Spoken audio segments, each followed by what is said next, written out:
I was walking my German Shepherd around the yard like I did every morning, just a simple routine. Sun rising slow behind the trees, coffee still warm in my hand, when I noticed something tucked under my front door. At first I thought it was a flyer or a delivery slip, but when I pulled it free, I saw the bold red lettering and official-looking watermark. Notice of violation. Fine assessed, $20,000. Reason? Unauthorized animal on property. I stood there for a second, just blinking, rereading it to make sure I wasn't still dreaming. I wasn't. The paper was real, the fine was real, and the name signed at the bottom in smug cursive was Karen Monroe, president of the Oak Meadows Homeowners Association. Karen, the woman who had waved at me once from the end of the sidewalk while walking her poodle in a sweater. Karen, who had complimented Titan just a week earlier and called him regal. Now, she was saying he was unauthorized, dangerous, a violation. I hadn't even stepped inside, yet when I saw her standing on the curb across the street, arms crossed, phone in hand, like she had been waiting for me to read it. I walked over, not angry, just curious. Calm, measured. That's how I've always handled things, especially when someone thinks they've got power. I asked her what this was about. She smiled, the kind of smile that never reaches the eyes, and said, "This isn't a farm. That's a dangerous animal, and we've had complaints. Big dogs like that don't belong in this kind of neighborhood." I looked down at Titan, sitting at my heel, ears perked, posture perfect. He didn't growl. He didn't flinch. He just watched her with the quiet patience of a creature trained not to react unless absolutely necessary. I said, "That's not just my dog. That's a certified police canine, and I trained him myself." Karen blinked like she hadn't expected a response with weight. She muttered something about HOA policy, about community safety, and walked away with her phone pressed to her ear. I stood there for a long minute, reading the fine again. $20,000 for having a dog, not an unregistered pit bull, not a pack of aggressive animals running wild. Just one dog, a retired service canine who had spent 7 years tracking suspects, protecting officers, and helping take illegal weapons off the street. A dog who had served his country with more honor than most people ever would. And they called him a threat. What Karen didn't know, what the entire HOA was about to learn the hard way, was that I had every document, every registration, every federal certification and veterinary record to prove Titan's service history. More than that, I had years of training, layers of legal experience, and a whole network of former colleagues who knew exactly how to handle situations like this. I didn't yell. I didn't threaten. I didn't post angry rants on the neighborhood forum. I went to work. And 3 months later, after the letters, the cameras, the harassment, and one particularly bold attempt to issue a lien against my property, the Oak Meadows HOA found itself under federal investigation. Turns out you can't find someone for a dog who outranks your entire board of directors. And Karen? Well, let's just say she's not giving orders anymore. But if you think that's the end of it, you don't know the half of what happened next. Because this wasn't just about Titan. This was about standing your ground, about knowing the law better than the people who try to twist it, and about showing bullies that barking up the wrong tree comes with consequences. Let me tell you what really went down. Matt Carter had spent most of his adult life in uniform, wearing a badge on his chest and trust in his K-9 partner at his side. After serving as a K-9 officer for nearly 2 decades, he transitioned into training, working with local departments to prepare the next generation of service dogs. Titan was his last partner, a black and tan German Shepherd with nerves of steel and a loyalty that ran deeper than instinct. The two of them had been through it all: drug busts, high-risk entries, crowd control, and dozens of calls that could have ended badly but didn't because Titan always knew exactly what to do. When Titan's retirement papers came through, Matt made a promise. He'd give the dog the peaceful life he'd earned. No more gunshots, no more sirens. Just a yard, a porch, and the smell of grass instead of gunpowder. That's why Matt chose a house at the edge of West Pine County, a quiet cul-de-sac that butted up against a wooded lot. The property was private, just outside the boundaries of a newly developed HOA community called Oak Haven. He checked the maps twice, verified with the county. The lot was not included in any HOA jurisdiction. No shared utilities, no road maintenance clause, no CCRs, bylaws, or binding community codes. He even had it in writing, signed and stamped by the local zoning office. That mattered to Matt. After years of being told where to stand, when to speak, and what to wear, he wasn't going to buy a home where someone could tell him how long his grass should be or what color mailbox he was allowed to have. He moved in during spring, and for a few months, it was exactly the life he'd imagined. He planted a few fruit trees, set up a grill in the backyard, and spent most mornings running training drills with Titan for fun, not duty. The dog still moved like a soldier, alert and precise, but these days his reward was a tennis ball, not a command to hold down a suspect. Titan slept by the door each night and took his post on the front step each morning. He didn't bark much, didn't wander, just watched. He was calm. Like Matt, he was finally home. Then the first letter arrived. It was folded neatly and slipped between the slats of the fence, not mailed. On top was the Oak Haven HOA logo. Beneath that, a brief statement. To the resident of 14 Pine Hollow Way, it has come to our attention that a potentially unregistered animal classified under Section 8C as a special designation breed is being housed on the premises. Please provide proper registration within 7 business days to avoid penalties. There was no signature, no explanation of what exactly Matt had violated. Just a veiled threat in printed font. Matt didn't overreact. He scanned the letter, logged the date, and drafted a calm reply. He attached Titan's certification, a copy of the dog's full canine history, proof of retirement status, and the latest health records. He also included a highlighted map showing that his property did not fall under Oak Haven's legal boundary. He mailed the reply to the address listed on the notice and copied the county office just to be safe. A week later, he found a second letter, this time tucked under his doormat. It was more direct. We have received complaints about a dangerous animal present on the property. The HOA takes community safety seriously. While we respect your previous service, this is not a military base. Continued non-compliance may result in action. The tone was clearer now, less formal, more accusatory. Matt scanned the street from his porch and noticed a white sedan parked across the road. A woman sat behind the wheel, typing something into a phone. She looked up briefly, then looked away. That night, he installed an additional camera facing the road. 2 days later, Titan started acting differently. He growled near the gate, sniffed the air, paced more often than usual. Matt checked the footage and saw someone walking along the fence line in the early morning hours, stopping periodically, phone raised like they were recording. The person wore a generic blue jacket and a lanyard, but the resolution wasn't sharp enough to make out any details. That weekend, a drone flew over the backyard. Titan tracked it silently with his eyes, ears up, body still. Matt followed it with binoculars and watched as it circled 3 times before disappearing beyond the trees. He called the sheriff's non-emergency line to report it. They said unless it landed or damaged something, there wasn't much they could do. The following morning, another letter. This one was bolder, printed in red ink. Final warning. Your refusal to comply with HOA directives regarding unauthorized animals puts you at risk for legal fines. Immediate corrective action is expected. This is your final opportunity to avoid escalated enforcement. There was a QR code printed at the bottom. Matt scanned it. It led to an online payment portal for Oak Haven HOA with a pre-filled invoice. Violation code.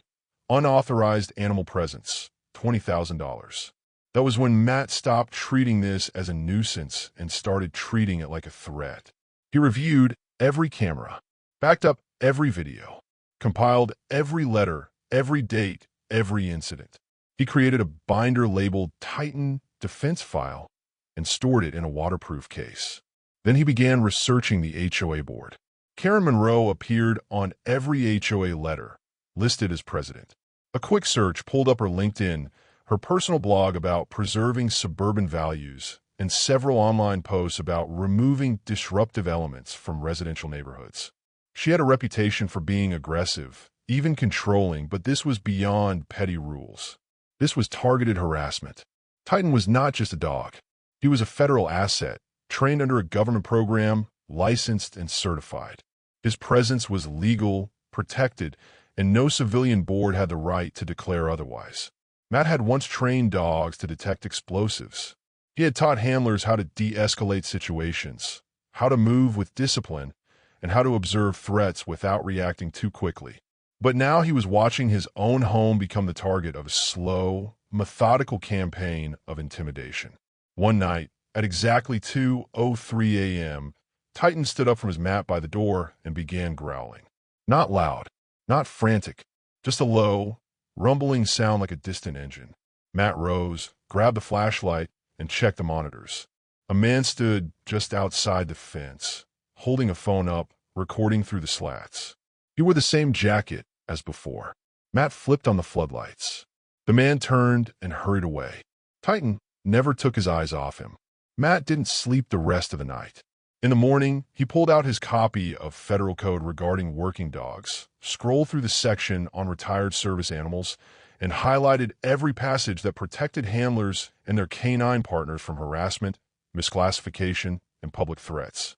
He attached it to an official complaint addressed to the Office of the Attorney General, copied the Department of Justice's Civil Rights Division, and submitted the entire binder to his attorney. He wasn't just defending a dog. He was defending the principle that service didn't end at retirement, that a dog who had once protected a city wasn't going to be labeled a threat by someone who got voted in to manage pool schedules and trash pickup.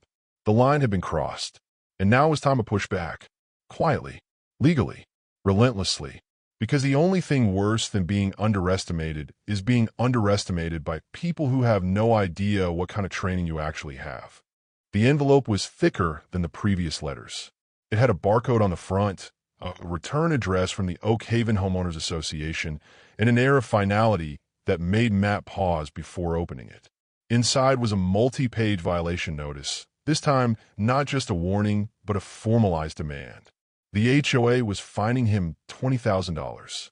The stated reason was harboring an unauthorized animal deemed a threat to community safety. The document referenced vague bylaws, none of which applied to Matt's property. The letter was unsigned. Instead, it bore a digital watermark and a note saying payment was expected within 30 days or legal escalation would follow. Matt stood at his kitchen counter, reading the pages in silence. Titan sat nearby, chewing on a rope toy, completely unaware that he had just been declared a public menace by a neighborhood board that had never once requested a meeting or asked for clarification. Matt looked at the fine amount again. $20,000 for keeping a police dog. He took a slow breath. Then he placed the letter on the table, turned to the corner of the room, and opened the black hard case that held every document he had ever compiled on Titan. Medical records, federal training, certifications, photos of deployments. The final retirement letter signed by the chief of police. He opened his laptop, pulled up video files from the security system, still frames of late-night trespassing, the drone footage, and time-stamped photos of the HOA enforcement officer near his fence. He downloaded GPS logs from Titan's chip system showing location data over the past 90 days, all within the property line. Then he did something he hadn't done before. He opened his phone, set it on a small tripod, and hit record. The video was raw, honest, and straight to the point. "They fined me for keeping a police dog," Matt said. "Not just any dog. Titan is a certified K9 with 7 years of service, over 40 successful deployments, and training credentials from 2 federal agencies. He's retired, he's registered, and we've never had a single incident in this neighborhood." He picked up the violation letter and held it in the frame. "This is what I received. $20,000 for doing nothing more than living peacefully with the partner I spent nearly a decade working beside. They called him a threat. They said he doesn't belong. I trained this dog for war. You think he's scared of Karen?" He ended the video with a message not just to the HOA, but to anyone watching. This isn't just about one dog. This is about how far some people will go when they think no one will push back. Well, I'm pushing back. Matt posted the video to his personal accounts, tagged a few friends in law enforcement and canine circles, and set it public. Within 24 hours, the video had over 300,000 views. Within 48, it crossed 1 million.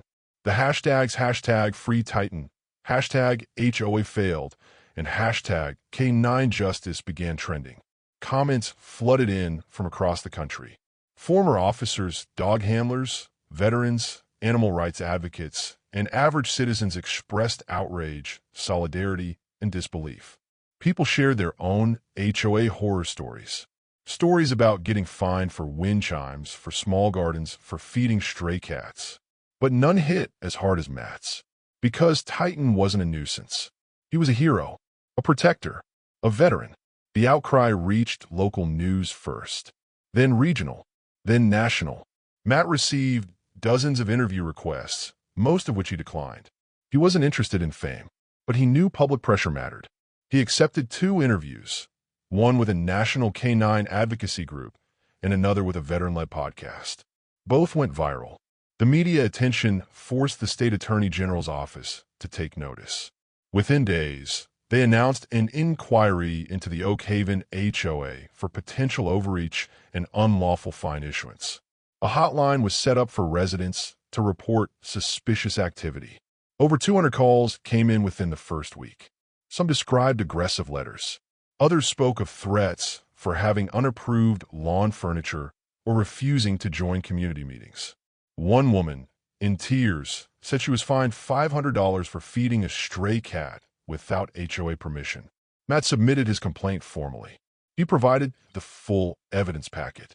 The letters, the videos, the GPS logs, the legal property boundary maps, and every interaction he had documented. A few days later, he received a call from a federal investigator assigned to the Civil Liberties Division. They were escalating the case. The Department of Justice was opening an investigation into the HOA. The allegations now included fraud, harassment, and falsified reporting. Things moved quickly after that. An emergency board meeting at Oak Haven was scheduled and abruptly canceled. Karen Monroe, who had not been seen publicly since Matt's video went viral, was issued a subpoena to appear at a public hearing. When reporters attempted to contact her for comment, she locked her social media accounts and declined all interviews. But the investigation had already pulled enough to proceed. Internal records showed that Karen had authorized over 40 violation assessments against properties not technically under HOA jurisdiction. She had personally altered at least 8 safety reports to make animals appear aggressive when they were not. In one file, investigators found her digital signature on a document recommending the removal of Titan based on a pattern of menacing behavior. The document cited 3 resident complaints, none of which were ever formally filed, and all traced back to IP addresses connected to HOA staff. The most damning discovery was that Karen had used her authority to falsify community safety reports and submit them to a private HOA insurance provider, inflating the risk score for homes on the block and attempting to push up insurance rates for non-compliant properties. She had also attempted to apply for a neighborhood safety grant, using Titan's presence as justification, claiming the area was at risk due to an unregistered security dog living outside association standards. The grant form included a signature that investigators confirmed had been forged. The FBI officially stepped in. Federal charges were prepared: fraud, forgery, attempted defamation of a service animal, obstruction. The case took over national headlines. HOA reform advocates used it as a rallying cry. Matt received calls from congressmen, from the Department of Defense's Office for Canine Oversight, and from multiple police departments across the country, thanking him for standing up. Titan, meanwhile, remained completely unaware of the chaos. He still sat on the porch every morning, still watched the neighborhood with his calm, steady gaze. He still waited by the door every evening when Matt returned from the attorney's office or a media briefing. One afternoon, Matt received a letter in the mail from the National Canine Law Enforcement Memorial Committee. Titan had been nominated for special recognition, not just for his years of service, but for his role in exposing the abuse of authority that had targeted him.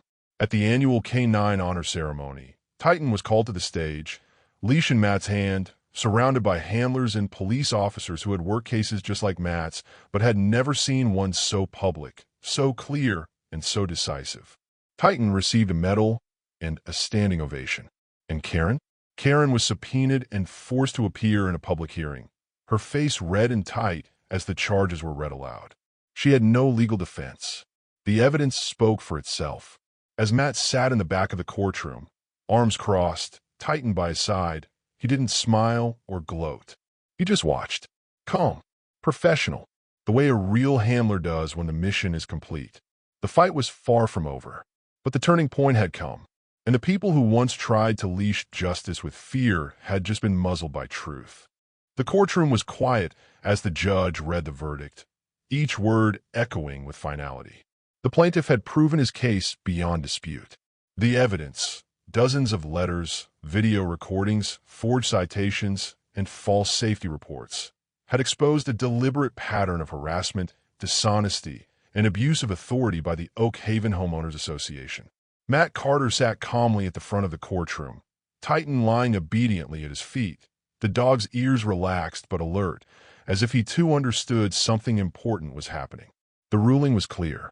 The HOA was found guilty of unlawful fines, fraudulent enforcement, property harassment, and targeted defamation of a certified service animal.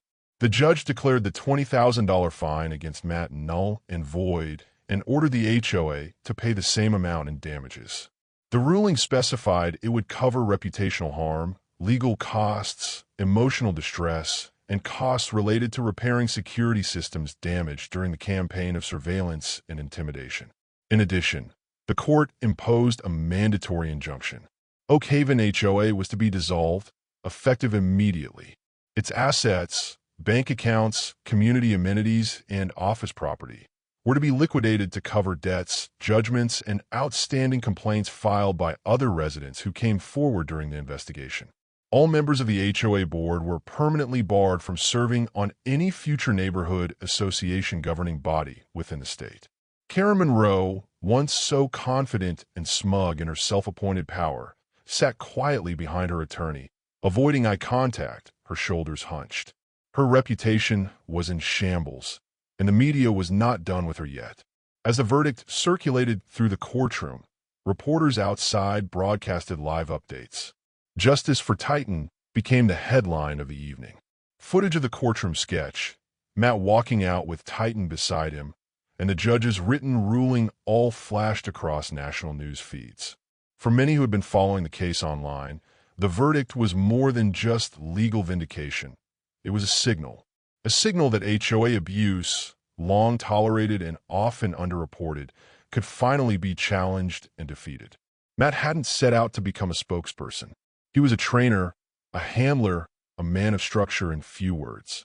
But after the ruling, invitations came pouring in from veterans groups, police departments, civil liberty foundations, and animal advocacy organizations. Most of them wanted to hear his story in his own words. One invitation came from the National Summit on Property and Companion Animal Rights, an annual event usually attended by attorneys, lawmakers, and nonprofit leaders. They asked Matt to deliver the closing keynote. At first, he hesitated. Public speaking wasn't his style. But then he thought about Titan. He thought about the night he found that fine stuffed under his door, about the hours of quiet dread, the cameras, the drone, the man outside the fence recording them like they were criminals. He remembered the quiet fury of watching his service dog get labeled a threat by people who had never risked a day in uniform or stood beside a partner with fur, not a badge. And he said yes. On the night of the summit, Matt stepped up to the podium. Titan stood beside him on stage, calm and alert, wearing a blue service vest with his old K9 badge affixed near the collar. The room was packed. He didn't deliver a fiery speech. He didn't shout or recite laws. He simply told the story, how peace turned to pressure, how silence became exposure, and how truth, backed by documentation and steady resolve, had brought a board of bullies to their knees. His final words were met with a standing ovation. If someone tells you that your peace disrupts their power, you tell them what I told the HOA. You can't find a partner. You can't intimidate a soldier. And you sure as hell can't scare a dog trained for war with a printed form and a name tag. Titan became something of a symbol after that. News segments profiled him as the dog who beat the HOA. He was featured in law enforcement magazines, veteran service newsletters, and even a national pet lifestyle show. One journalist called him the quietest activist in America. Photos of Titan sitting on Matt's porch under the newly installed sign, "Protected Property, Certified Police K9 on Duty," went viral. Kids began dressing up as Titan for local events. A small statue of him was commissioned for the local K-9 training facility, where Matt still volunteered twice a month. The lawsuit sparked conversations across the country. State legislators began drafting new rules to limit the unchecked power of HOAs. Civil rights groups launched campaigns offering legal help to homeowners facing unjust fines and bullying. The Department of Housing issued new recommendations for associations handling retired service animals. In an unexpected twist, Karen Monroe's name became a legal case reference, cited in future homeowner disputes under the title Carter versus Oak Haven. Matt returned home after the summit to find a letter from a woman in Arizona. She had a cat. The HOA there had fined her over and over for animal presence in visual zones. She wrote, "Your story gave me the courage to fight back. I didn't know how strong I could be until I saw you stand up with your dog." Matt folded the letter and placed it in a drawer next to Titan's original training collar. He didn't need a monument or a parade. He just needed to know that what they went through meant something, that the fear they endured had made something better for someone else. Titan still sat on the porch each morning, still watched the road, still greeted Matt with the same calm stare and silent understanding that no matter what came next, they had already stood their ground and won. The neighborhood had changed. Without the HOA's grip, people talked more. Barriers fell. Some residents planted gardens. One built a swing set without needing to submit a form. Another finally put up the wind chimes she had hidden in her garage for years. Matt never asked for praise, but they waved when they passed, brought cookies, said thank you without saying it loud. Titan simply accepted it with a wag of his tail, the calm protector who never needed to bark to be heard. Their fight had ended, but its echoes lived on, in courtrooms, in conversations, and in the quiet strength of a dog who reminded everyone that service never retires, and justice, when given room, always finds its footing. The evening sun cast long shadows across the gravel drive as Matt Carter sat on the front porch step, his elbows resting on his knees, hands folded, his gaze fixed out beyond the gate where the road curved gently toward the horizon. Next to him, seated tall and still as a statue, was Titan. The big German shepherd's coat shimmered in the late light. His ears perked, his eyes alert but calm. He wasn't panting. He wasn't restless. He was simply watching, just like he had for years, on duty, always, whether someone asked him to be or not. The brass plaque on the front gate caught a slant of sunlight and reflected it cleanly. The letters were bold, permanent, and now famous. Protected property, certified police K-9 on duty. It hadn't been put there as a threat. It wasn't a scare tactic. It was a declaration, a statement that what lived inside the fence was under protection, not by violence, but by history, by law, and by a kind of earned respect that doesn't fade when the cameras leave or the headlines cool. The porch boards beneath Matt's boots creaked softly as he leaned back, letting the moment settle into the wood, into the silence, into the space that had once been filled with uncertainty and quiet dread. Now was filled with peace. Not passive peace, but the kind you win, the kind you keep because you fought for it. Titan turned his head toward Matt briefly, the way he always did when the wind shifted or a bird landed nearby, and Matt smiled faintly. That was all the signal he needed. Titan didn't bark. He didn't growl. He didn't need to. Just being there was enough. Matt reached out, scratched behind his ear, and felt the weight of the last few months settle in his chest like a warm anchor. He wasn't angry anymore. He wasn't even proud, not in the chest-thumping way people expect when a fight ends in their favor. He was satisfied, and there's something deeper than pride and satisfaction. There's something permanent. Karen once said, standing just beyond the mailbox line, hands on her hips and clipboard tucked under her arm, "We make the rules here." She said it like it was law, like it had been carved into stone and blessed by the gods of suburbia, like her laminated bylaws overruled experience, service, and common sense. Matt hadn't answered her then. He had only watched, calculated, waited. But now, with the verdict passed, the HOA dissolved, and the neighborhood free of her doctrine, he knew what he would say if given one more chance. Then meet the dog who enforces real ones. The line played in his head like a quiet, internal echo. He didn't need to say it out loud. The people who needed to hear it had already heard everything they needed. The HOA board, now stripped of titles, stripped of their authority, stripped of their assumed power, had tried to erase his rights and muzzle his dignity. They had tried to find a soldier with 4 legs. They got fined into silence instead. Titan shifted his weight slightly and then laid down beside Matt with a sigh, resting his head across his front paws like he had 1,000 times before in hotel rooms, patrol vehicles, conference halls, and now here, on the front porch of the only place that had ever felt fully his. The kind of peace Titan knew now wasn't what most dogs knew.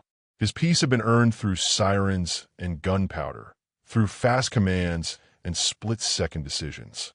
Now it came with birdsong, the rustle of trees, and Matt's voice humming softly under his breath as he worked the garden or tuned up the fence line. In the weeks after the court's final ruling, the house had been quiet. The media eventually moved on. The reporters stopped calling. The camera crews faded. But the story lived on in other ways. Letters still came in, mostly handwritten, from people in towns Matt had never heard of. Some were just a few lines. Thank you for not backing down.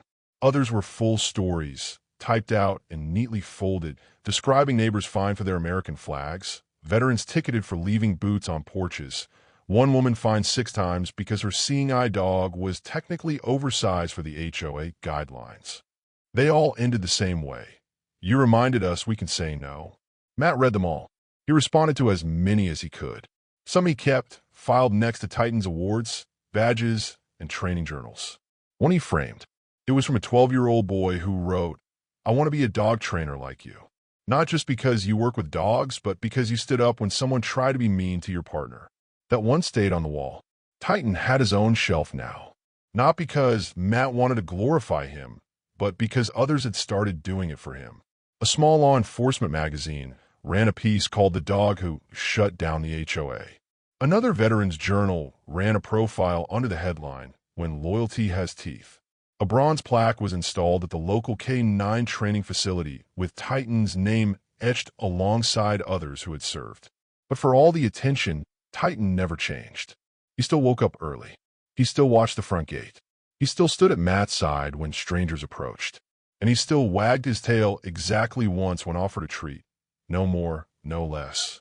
Matt sometimes looked at him and thought, this dog has no idea what he started. But deep down, he wondered if Titan knew more than anyone gave him credit for. The house was quiet that night. No drones. No flyers. No trucks parked down the street, pretending to be delivering packages. Just the crickets and the warm breeze and the weight of justice sitting peacefully on the porch. Matt reached over and picked up the old violation letter, still folded neatly in its original envelope, now yellowing at the edges. He didn't keep it out of spite. He kept it because it was the first crack in the wall, the first swing they took, the beginning of a story they thought would end with a man moving his dog. Instead, it ended with a community unshackled and a law rebalanced. Matt stood, stretched, and stepped down onto the grass. Titan followed. They walked the perimeter like they always did, just once around the edge of the fence, the rhythm of boots and paws sinking like a heartbeat. When they reached the front gate, Matt looked at the sign one more time. The brass shone in the moonlight. He reached out and wiped off a smudge with his sleeve. Titan sat beside him, silent. "We're good, boy," Matt said quietly. "We're finally good." Titan didn't answer. He just leaned his shoulder into Matt's leg and looked out toward the street. The porch light flickered on behind them as the timer kicked in. The front yard stayed quiet, and the neighborhood remained exactly as it should have been all along. Free, lawful, and respectfully silent. The dog didn't bark, but the whole country heard him anyway. Luke closed.